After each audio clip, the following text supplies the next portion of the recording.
Welcome back, everybody. We have this week another very special guest and returning guest. I think this is his third visit to the show, so he's now the great and powerful Travis Gibb. Welcome to the show, Travis. Hey, what's going on?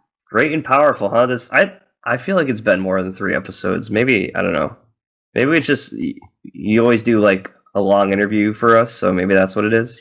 Yeah, I hang out after. I remember one. I remember one. I think I had Luke Stone when I did Voodoo Nations. Is that right? And I was like, "Oh, we're going to talk about comics now, kid. You can go." Yeah. Oh yeah, we got a thing to do. So yeah, you can leave. It's all right. Yeah. You threw them, but let's talk about real comics, the ones that I didn't write. Yeah. I'm part of the club now, so. Yeah, we don't need to do the introduction. You're going to stick around and talk about what you read this week with us. Yeah, absolutely. But for everybody that hasn't read Broke Down in Four Dead Bodies, you got another Kickstarter out, and we want to talk about that. So what's going on here? Yeah, we have the final Kickstarter, actually. So Broke Down in Four Dead Bodies, this is the final Kickstarter. The series is done. So that's really cool. We are funded, so you can get your book immediately, which is really good. Yep. And as all my Kickstarters, you're going to get the book relatively soon. So it's all there. It's all taken care of. It's all written. It's all drawn. All that stuff. Chris, are you here? You're frozen on my screen. I just want to make sure you're here. I'm here, buddy. Okay, yeah. All right. He on my screen. He looks like he is passed out. It's pretty funny, actually.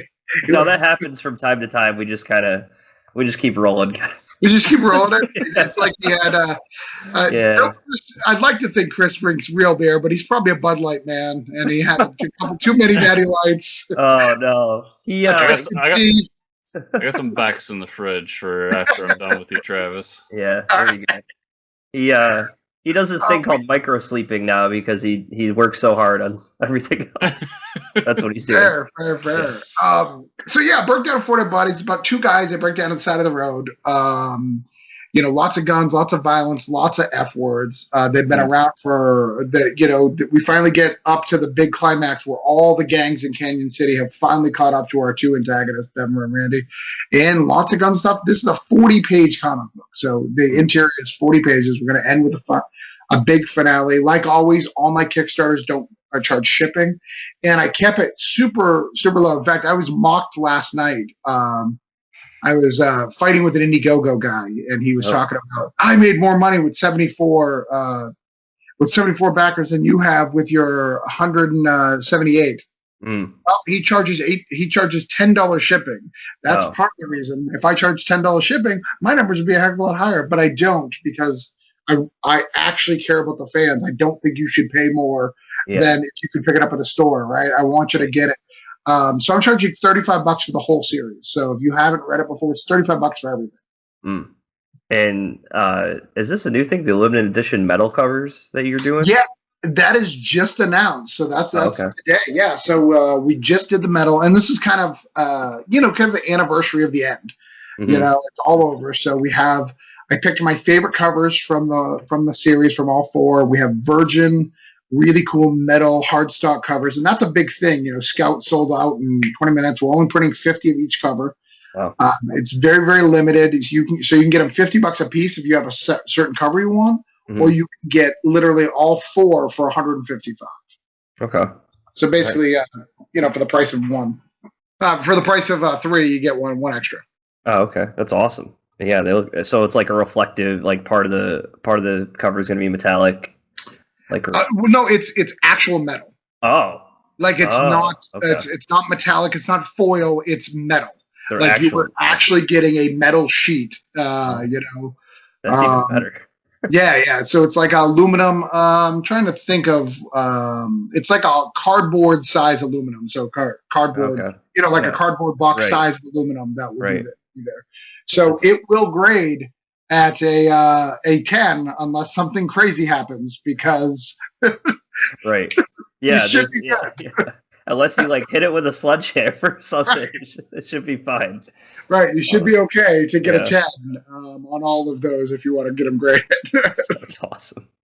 So now that you've brought metal covers into the scene, I look forward to Marvel giving me 20 metal covers for every issue. Yep. Yeah, So, it yeah. is a thing, man. It is a thing, and people buy them. They're kind of a gimmick thing, but I also think they're really cool. Like if you're a fan of this series and you really really love this series, and you want to own some of these really cool covers, and you're doing it for the collector's item, you're not doing it for the reader's item. I think it's a cool little feature. Mhm. Yeah. Yeah, it's I think they look awesome. I've never heard of something like that before. So that, I mean, my experience is like the lenticular covers. So this is like a step up from that. I didn't know you could get any better, but yeah, damn. Yeah, it's kind of a thing. Most of the booby comics do it. Okay. That's there's always a niche, right? And the niche is in the booby comics. Okay. Right, Yeah. the booby comics is like the tester, right? It's Yeah. like when porn got big, right? Yep. They had the 4K way before we did. Right. Yeah. There was a a necessity there for the fan base, so they had to. Right, exactly. So they got it better, but yeah, that's what we're going. The other thing we're doing too is we're going back and reprinting issue 1, 2. The reason why is anybody who got issue 1, it's a little floppy. It doesn't have a hardback cover unless you've got a special one. So we went back and we reprinted those, and it's going to have spot UV, which is really cool. And that's for issue 1 and issue 4. So there's some bullet holes, you'll be able to touch it, and all sorts of really cool stuff like that. Oh, that's really cool. Yeah, I mean it's fun right now. You still have 8 days to go though, so I mean it's certainly back it. Like Travis said, you're gonna get the book for sure.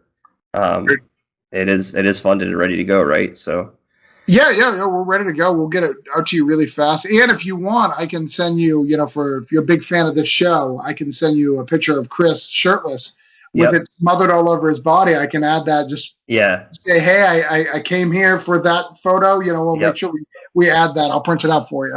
We should just do prints of that. I mean, that's a glorious photo. I know. I'm going to back that. Could you make it a stretch goal or? Yeah, next stretch goal should just be Chris's. Yeah, if we get to 4,200, everybody gets Chris's. Oh my god! Someone opens up their book to read it, and that just falls out. They're like, "What the fuck, man?" Alternate cover for issue 4, right? I got it. Yeah. Just making dreams come true left and right. Like, you got to now you can make that a lenticular cover where like the chest hair pops on it. Like. Yeah, that's good. That's good. It's good. Oh, I mean, we've got to have variants too. We've got to have a with trade dress, without trade dress. There's a lot of variants. You're gonna have a lot of fun with this. Yeah, we're gonna figure something out here. You hit one stretch goal, right? Already? Yeah, we hit the first one, and what that is the spot UV on issue 4. So everybody gets the spot UV on issue 4 as well as the issue 1 if you got it. Okay. And you can kind of see it. It's a prestige edition. You see some bullet holes. All those you're going to be able to touch, and it's going to have a cool vibe for it. Anybody who's been buying like the Batman, Catwoman, it's kind of like that. We can kind of touch the stuff. The other thing that we just unlocked, if we get to 4,000, which I think we will, I'm going to send you postcards in the characters' voices, handwritten for everybody. So everyone's going to be completely different. From the Canyon City post office. So we have friends in Canyon City. So I'm going to send them up there from Florida to there, and they're going to send it out to you guys. So I think that would be kind of cool. Kind of a little special treat for those who've been with us this whole journey. Yeah. Yeah, your hand might cramp after. I mean, you're already at almost 200 postcards. Right. Yeah, I think my wife is going to have to do some. I don't think I can do all those. That's awesome. It's like eventually it's going to turn into like the yearbook thing where it's like have a great summer. Have a great summer.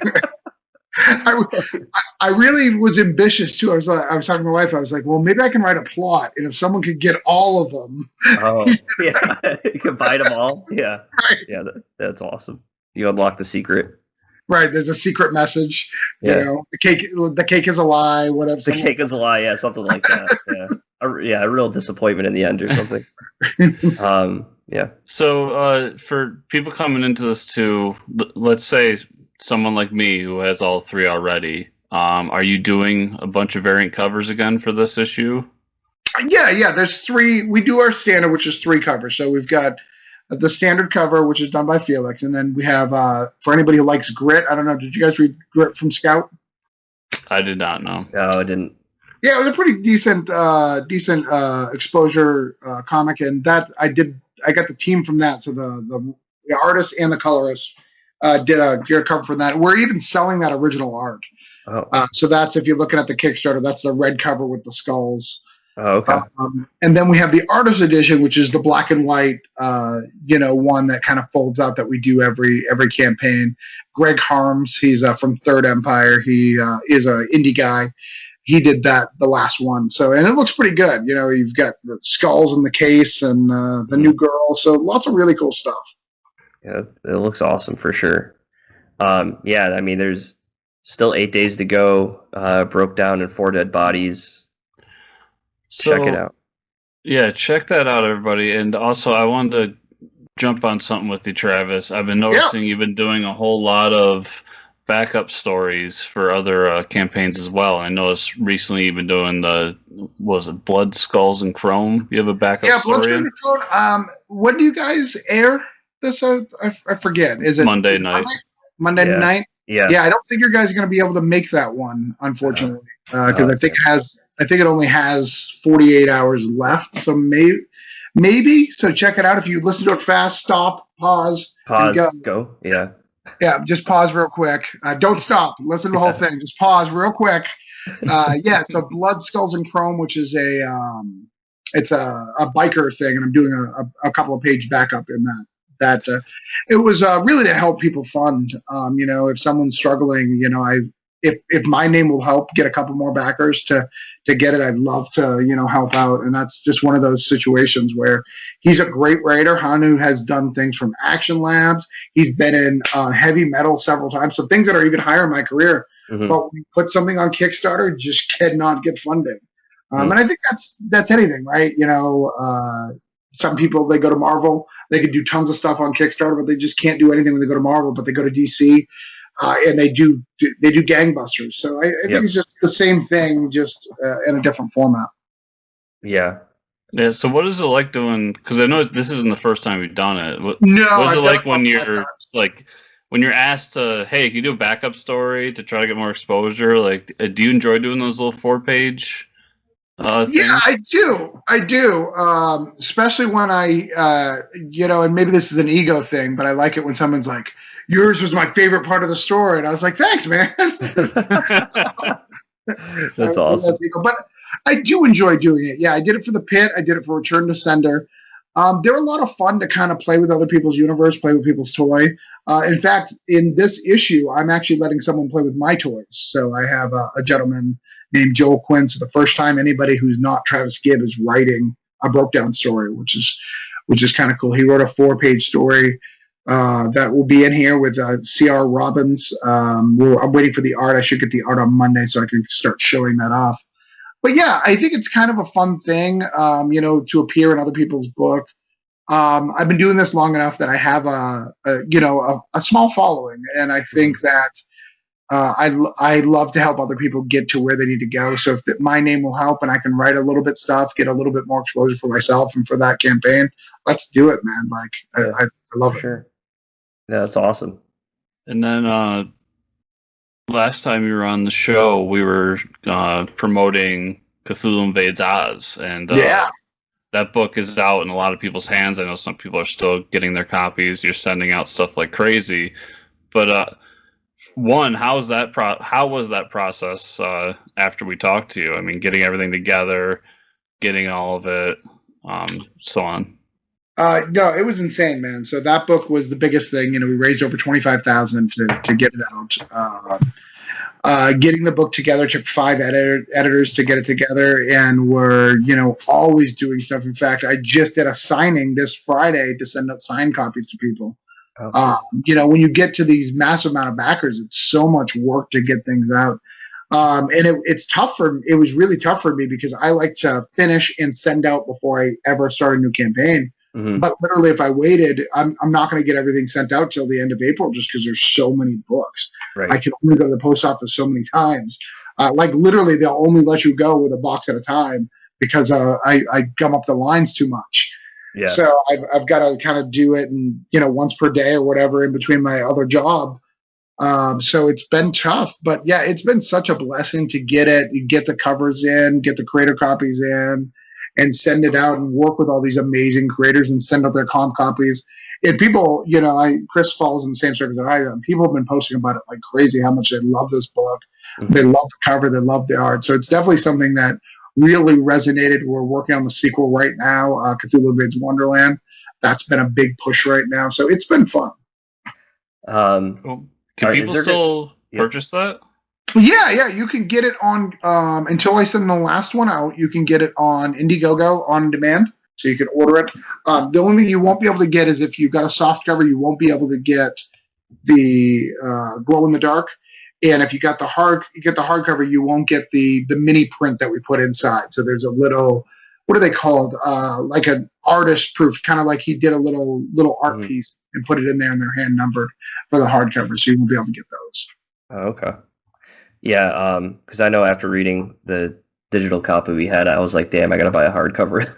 So yeah, and so like for the next campaign, are you planning on like maybe doing a first volume available too with that, or have you? Yeah, we do plan on doing that, but it's going to be based off of how many I have. Yeah. Even though I printed 2,000, a lot of the creators had an option to either take cash or comps. So some of them got a lot of comps. So a lot of them are going out the doors, and it's selling all the time. I mean, I sell probably 4 or 5 copies a week of that book, which is more successful than all my other stuff. People just really love it. Yeah. So it's really, really cool. But yeah, the new one, but I should be able to have some available in the new campaign. Okay. Whether or not you'll have all the options, whether or not there'll be a hardcover version, a softcover version, I don't know. But yeah, you'll be able to get it. But like I said, you can get it on the Indiegogo, man. Yeah. That's I'm there right now, so I don't forget after we record. You got that stimmy, so you gotta. Yeah. You gotta get it. Yeah, I got some spending money. Let's go. Putting it in the bank. You can also get it if you were a backer of Broke Down. It's also as an add-on. Oh, cool! There you go. Awesome, very cool. Will that one be available on Comixology at some point? I'm working on it. Yeah, so Comixology, if you've ever uploaded, which I know you have, it's a pain in the butt. Yep. And when you do 106 pages, they'll go page 17, page 102, and page 147 have errors, but they don't tell you what they are. They just say these are not up to spec. Oh, cool. So then you got to figure it out. So we've been working on getting that in Comixology. You can get it in Comics House right now. I'm also working on getting it in Amazon, where you can order it directly from Amazon on print on demand. But I really, I'm testing the water with that to see how the print quality is. Because I really want you guys to get a good print quality. And if that doesn't happen, I'm not going to allow it to be print on demand. Okay. Awesome. Yeah, so everybody, all those links will be down below. I'll have the Indiegogo, the current Kickstarter, and even a link to Travis's Comixology page. Yeah. But if people want to follow you further, where's the best place for everybody to go? Facebook is best. You can go to the website, brokedown4deadbodies.com. That's a great place to follow me. You can follow me on Twitter at JesterLou. I'm really everywhere. I'm pretty easy to find. Find a podcast. I'm probably on it if it's talking about comics at some point. Yep. Unless it's Stegman and Friends. Apparently, I'm not a friend of Stegman, which is bullshit. Yeah, yeah. That's like the cool club, or the cool kids table at lunch or something. Yeah, dude. I listened to it on the drive home from the comic. I listened to a Superior Spider-Man, a Dan Slott talk, and that was the most epic thing ever. When you hear it from the end, I was like, we don't want to spoil anything. Like Peter Parker comes back. Yeah, yeah. You spoiled it. That's awesome. Yeah, thanks again for being on, man. And let's. We're gonna be talking about our books we read this week. So we'll see you in a little bit.